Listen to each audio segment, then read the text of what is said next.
April 1962, Soviet Premier Nikita Khrushchev is walking near his villa on the Black Sea. He looks across the water. On the far shore is Turkey, where, months before, President Kennedy had stationed nuclear missiles. Their warheads threaten Moscow. And he wonders, why then can't we do the same in Cuba? And the world slips 1 minute closer to midnight. I'm historian Harry. A time when, for 13 days, two great powers hurtled toward a global suicide pact, and it started with a bluff.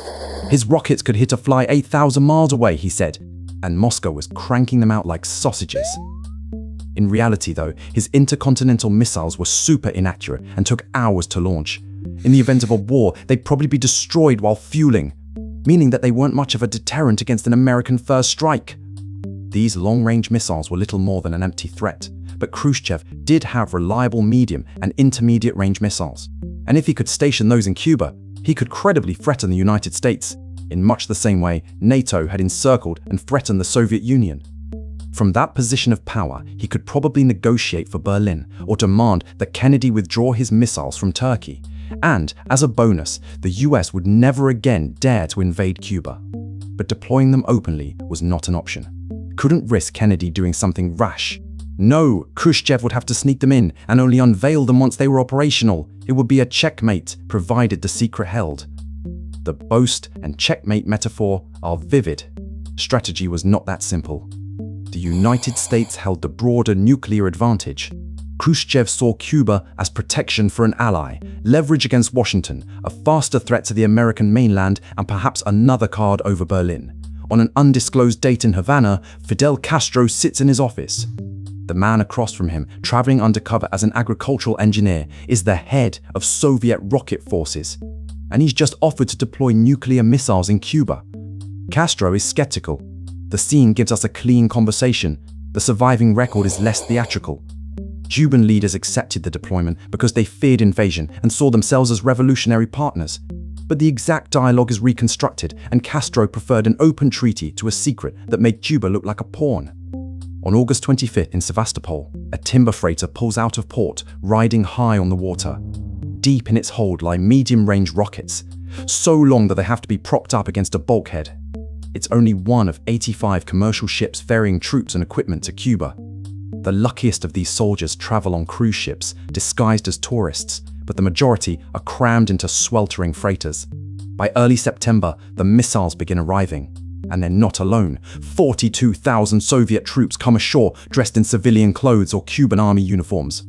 They unload their cargoes by night: helicopters, bombers, patrol boats, anti-aircraft guns, fighter jets, and medium-range ballistic missiles. The work begins. On October 16th at 11:50 a.m. in the Oval Office, President Kennedy and a handful of advisors sit at the briefing table looking at blown-up photos from a U-2 spy plane. A CIA analyst lays it out. These are medium-range missiles with a range of 1174 miles. If one launches, it can hit Washington in 13 minutes. Kennedy is furious at Khrushchev's betrayal. The midterms are coming up, and his political rivals have made the Soviet buildup in Cuba a campaign issue. They accuse him of letting the Soviets install missile platforms 90 miles from Florida. Privately, Khrushchev had told Kennedy that the buildup was defensive, meant to avoid another American invasion, and that it wouldn't include missiles. With this assurance in hand, Kennedy had drawn a red line, pledging to take action if the Soviets stationed nuclear weapons in Cuba. He had made that pledge thinking that he'd never have to go through with it. Pause the drawing. The October 14 photographs and October 16 briefing are documented, but the neat 13-minute clock is narrative shorthand. Range, launch preparation, warhead status, and target coverage were separate intelligence questions. EXCOMM knew construction continued and the eastern United States was newly exposed. They reconvened that night. At 6:30 p.m. in the White House, gathered around in the cabinet room are 14 men. 9 from the National Security Council and 5 other key experts. It's the first meeting of what will be known as the Executive Committee of the National Security Council, or EXCOMM. Kennedy secretly turns on a tape recorder, preserving the meeting. The Secretary of State asks whether doing nothing is an option. After all, those missiles don't really change the strategic balance. Is getting nuked from Cuba any different than getting nuked from Russia? Kennedy agrees, it isn't. But he had pledged to take action, And if he reneges, Khrushchev might see it as weakness and start sending missiles to hotspots everywhere. So 3 plans are developed. First, diplomacy. Low chance of success, but low risk of war also. Second, instituting a naval blockade to stop any more weapons from coming in and calling for the missiles' removal. Publicly warn that any offensive move against the US would lead to a nuclear strike on the Soviet Union. Third, an airstrike with an optional invasion. EXCOMM goes back and forth debating possible outcomes. But Kennedy keeps coming back to Khrushchev's thinking. Why would he do this? It would be like the US putting missiles in Turkey. We did, points out the National Security Advisor. The debate did not divide into heroes and warmongers. Robert Kennedy's position changed. Advisors disagreed. The president worried about Berlin, alliances, and Pearl Harbor. Everyone reasoned under uncertainty, and nearly everyone revised something. That matters more than a polished scene of one calm man defeating a room. The third folder offered a naval blockade, renamed quarantine because a blockade carried the language of war. It could stop additional offensive weapons while leaving room for messages and bargaining. It could not remove missiles already in Cuba. Its advantage was not strength or weakness. Its advantage was time. On October 22, Kennedy told the world what the photograph showed. He announced the quarantine, demanded removal of the missiles, and warned that a nuclear launch from Cuba would be treated as a Soviet attack. Families watched on television. Forces moved to higher readiness. In Cuba, preparations for an invasion intensified.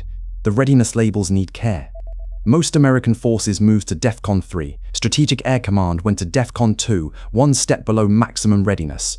Bombers flew alert routes, missile crews prepared, and ships moved toward the Caribbean. Every extra machine and crew also created another chance for error. On October 26, a long message from Khrushchev offered a possible trade. Soviet missiles would leave Cuba if the United States pledged not to invade. The tone was urgent and personal. Before Washington could settle its answer, a second, harder public message added another demand. American Jupiter missiles must leave Turkey. Kennedy's team answered the first proposal in public and handled Turkey in private. Robert Kennedy told Soviet Ambassador Anatoly Dobrynin that the Jupiters would be removed later, but the withdrawal could not appear to be an explicit public bargain. Accounts differ over exact wording and timing. The essential point is a 2-track settlement, not a secret magic sentence. Then came Black Saturday. A Soviet surface-to-air missile shot down Major Rudolph Anderson's U-2 over Cuba, killing him. Advisors expected retaliation, but Kennedy did not order an immediate strike. Restraint here was not passive. It was a decision to prevent one local commander's action from automatically writing the next line of the war. That same day, another U-2 collecting air samples near Alaska became lost and crossed into Soviet airspace near Chukotka. Soviet fighters rose. American fighters scrambled to protect it. The intruding pilot did not know the full crisis below him, and leaders in either capital could have misread the encounter as preparation for attack. Under the Sargasso Sea, American ships used signaling depth charges to force Soviet submarine B-59 to surface. The crew was exhausted, overheated, and cut off from reliable news. B-59 carried a nuclear torpedo. Later testimony about the exact authorization procedure conflicts, so erase the movie countdown. What can be said is that officers deliberated, the weapon was not launched, and the submarine surfaced. Look at the board now. A missile battery in Cuba, a lost aircraft in the Arctic, and a submarine under pressure in the Atlantic. These incidents were connected politically but operated on separate clocks. The presidents mattered enormously. So did people they could not see, following rules they had not written for this exact moment. Late on October 27, Robert Kennedy met Dobrynin. Publicly, Washington would promise not to invade Cuba, and Moscow would remove the offensive missiles under verification. Privately, the obsolete Jupiters would leave Turkey after a delay. The secrecy protected NATO politics, but it also helped create a later victory story that hid the reciprocal concession. On Sunday, October 28, Radio Moscow broadcast Khrushchev's acceptance. The missile sites will be dismantled and the weapons returned. That was the breakthrough, not the end of every dispute. Reconnaissance had to verify removal. Soviet bombers remained an issue. The quarantine stayed in place until November 20. Castro was furious that Cuba had been bargained over without Cuba at the table. Washington celebrated resolve. Moscow emphasized peace and the survival of its ally. Each capital edited the ending for its own audience. The cleanest American version minimized the Jupiter deal, while the cleanest Soviet version minimized the retreat. The crisis changed procedure. In 1963, Washington and Moscow established a direct written communications link, not the red telephone of popular memory. The two governments also signed the Limited Test Ban Treaty, prohibiting nuclear tests in the atmosphere, outer space, and underwater. Neither measure ended the Cold War. Both tried to buy time in the next emergency. So, who saved the world? Kennedy's caution mattered. Khrushchev's willingness to retreat mattered. The private channel mattered. So did the officers who delayed, questioned, surfaced, held fire, or waited for another message. Luck mattered too, especially the accidents that did not become explanations for attack. There is no honest single name to write under that list. Historian Harry's verdict: the Cuban Missile Crisis was not a checkmate. Chess pieces know the board and obey the player. Real pilots get lost. Submarines lose contact. Messages arrive out of order. Evidence is incomplete. The world survived because enough people, at enough moments, chose to make one more pause before the next irreversible move.